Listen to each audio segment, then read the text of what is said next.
സംശയം വന്നിട്ട് അത് കുളത്തിൽ പോവില്ല, ഇറങ്ങൂല. കുളിക്കാനായിട്ട് ഞാൻ പോണെങ്കിൽ എന്നെ തടസ്സപ്പെടുത്തി ഇടും. നീന്താൻ അറിയുന്ന കൊച്ചാണോ? നീന്താൻ അറിഞ്ഞൂടാ. അങ്ങനെ കുളത്തിൽ പോവില്ല. ഇവിടെ ആരോ പറഞ്ഞിട്ട് നീന്താൻ അറിയാവുന്ന മൂത്തവള് എന്തോ എനിക്കതറിയാൻ പാടില്ല. പറഞ്ഞല്ല നീന്താൻ അറിയാം, എൻ്റെ ബാബയ്ക്ക് നീന്താൻ അറിയാമെന്നാണ് അവള് പറഞ്ഞത്. അപ്പൊ എനിക്കറിയാൻ പാടില്ല അതിനെപ്പറ്റി. പിന്നെ എങ്ങനെയാണ് കാര്യം മനസ്സിലാക്കുന്നത്? ഈ കൊച്ചിവിടെ ഒറ്റയ്ക്ക് കളിച്ചുകൊണ്ടിരുന്നവൾ എന്തിനാ കുളത്തിന്റെ കരയിലേക്ക് പോയത്? അത് എങ്ങനെ മനസ്സിലാക്കുന്നു? അങ്ങനെ പോകാൻ ചാൻസ് ഉണ്ടോ? അതേ വേറെ ആരെങ്കിലും കുഞ്ഞിനെ അപായപ്പെടുത്തിയതാണോ? പോവാൻ ഒരു ചാൻസും ഇല്ല.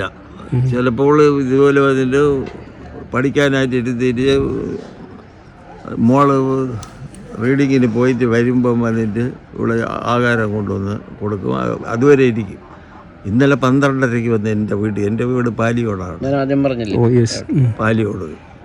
അപ്പോൾ അവിടെ വന്ന ആഹാരമൊക്കെ എവക്കും കൂടെ കണക്കാക്കി 12:45 അവിടെ തിരിച്ച് ഇവിടെ വന്നപ്പോൾ 1 മണിക്ക് കഥ തുറന്ന് നോക്കണം. ഫ്രണ്ടിലെ കഥ തുറന്ന് എവിടെ ഇരുന്ന റൂമിനകത്ത് നമ്മളിവിടെ നിന്നപ്പോൾ അകത്തിരുന്ന് കുറ്റിയിടും. ഇതിപ്പം അവൾ തുറന്ന് ഇറങ്ങിയിട്ട് അടച്ചതുപോലെ ഇരിക്കുകയാണ്.